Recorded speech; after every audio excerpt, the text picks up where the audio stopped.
நம்மளோட பற்கள் என்னமோ முத்து முத்தா அப்படியே சூப்பரா இருக்கும். நம்மளோட சிரிச்சோம் அப்படின்னாவே அந்த பற்கள் நம்மளுடைய அழகான முகத்தோற்றத்த குடுக்கும் அப்படின்றது மட்டும் தான். ஆனா, இப்ப வர சில காலகட்டங்கள்ல பற்களுடைய நிறமே மாறிருது. அது ஏன்னு பார்க்கும்பொழுது, சில வந்துட்டு ஃபுட்டு, அதுக்கப்புறம் பார்த்தீங்கன்னா, தண்ணி மாறுறது, அதே மாரி வந்து பற்கள்ல ஏற்படுற பிரச்சனைகள் காரணமா, இந்த மாரியான மாற்றங்கள்லாம் ஏற்படுது. ஸோ, இந்த மாற்றத்த நம்ம வந்து நிரந்தரமா போக்குறதுக்கு, வீட்ல இருக்க விஷயங்கள வச்சே நம்ம நிரந்தரமா போக்கிர்லாம்.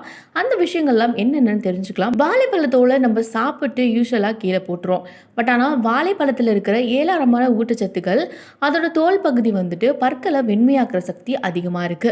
வாழைப்பழம் மட்டும் இல்லாம, வாழைப்பழத்த சாப்பிட்டு முடிச்சதுக்கப்புறம், நீங்க வாழைப்பழ தோல வச்சு, நீங்க அந்த பற்கள் மேல தினமும் 2 முறை தேய்ச்சுட்டு வந்தீங்க அப்படிங்கும் பொழுது, உங்களுடைய பற்கள் வந்து வெண்மையாகிரும்.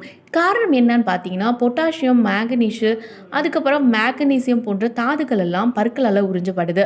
இது எல்லாமே வாழைப்பழ தோல்ல அதிகமா இருக்கிறதுனால, உங்களுடைய பற்கள் வந்து வெண்மையாகிறத அந்த ஒன் டேலயே நீங்க வந்துட்டு உணர்ந்துருவீங்க.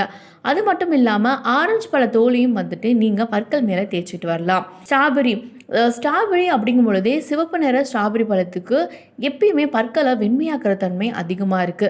காலைல எழுந்த உடனே ஸ்ட்ராபெர்ரி பழத்த 2ஆ வெட்டி, அதிலிருந்து வர சாற்ற பற்கள் மீதும், ஈறுகள் மீதும் 2 நிமிடம் ஈறுகள் மீது தடவிட்டு, அதுக்கப்புறம் பிறகு நம்ம வந்து பிரஷ் பண்ணோம் அப்படிங்கும் பொழுது, ஸ்ட்ராபெர்ரி பழத்தில இருக்கிற மாலிக் அமிலம் பற்களை வெண்மையாக்குறதுக்கு உதவும்.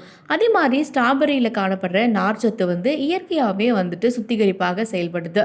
பற்களோட தூய்மையா வைக்கிறது மட்டும் இல்லாம, நம்மளுடைய வாய் மற்றும் பற்கள்ல இருக்கிற தேவையற்ற பாக்டீரியாக்கள நீக்கும். அது மட்டும் இல்லாம, வாயிலிருந்து வர துர்நாற்றத்தையும் எடுத்து போட்டுட்ருக்கு. அதே மாரி கேரட் வந்து கண்களுக்கு மட்டும் தான் நல்லது அப்படின்னு நம்ம நெறைய பேர் நெனச்சிட்டுருக்கோம். கண்களுக்கு மட்டும் இல்லாம, பற்களுக்கும் நல்ல நெறைய விஷயங்கள கேரட் குடுத்துட்ருக்கு. கேரட்ட கடிச்சு நல்லா மென்னு சாப்பிடும் பொழுது, அது பற்கள்ல படிஞ்சிட்டு இருக்கிற பிளேக் அப்படின்ற மில்லியன் கணக்கான பாக்டீரியாக்கள வெளிக்கொண்டு வர சக்தி நம்மளுடைய கேரட் இருக்கு. கேரட்டோட நடுப்பகுதிய பற்கள்ல தேய்ச்சுட்டு வரும்பொழுது, பற்கள் வந்து வெண்மை நிறமா மாறிடுது. இது வந்து ஈறுகளோட ஆரோக்கியத்தையும் பாதுகாத்துட்டு இருக்கு. கேரட்ட தவிர ஆப்பிள் இந்த மாரியான பொருட்களும் வந்துட்டு பற்களோட வெண்மையை காக்கிறதுக்கு ரொம்பவே துணை புரிஞ்சுட்டு இருக்கு. புகைப்பழக்கம் இருக்கிறவங்களுக்கு புகைப்பழக்கம் அப்படிங்கும் பொழுது, புகைப்பழக்கம் கொடிய நோய் வந்துட்டு காரணம் அப்படின்னு சொல்லிட்டு இருக்காங்க. கண்டிப்பாலுமே அது உண்மையான விஷயம் தான். புகைப்பழத்த தொடர்ந்து பல்வேறு நோய் பாதிப்புகள எதிர்கொள்றதோட, பற்கள் வந்து மஞ்ச கலர்ல மாறிரும். அந்த மாரியான பற்கள் மஞ்ச கலர்ல மாறும் பொழுது, பற்கள் எல்லாம் வந்துட்டு நம்ம சிரிச்சா நம்மளோட சிரிப்பு தான் அழகா இருக்கும். ஆனா சிரிக்கிறதுக்கு வந்துட்டு நம்மளுக்கு வந்து கூச்சமா இருக்கும். இந்த மாரியான புகைப்பழக்கத்தால ஏற்பட்ட அந்த மஞ்சள் கறைகள்லாம்.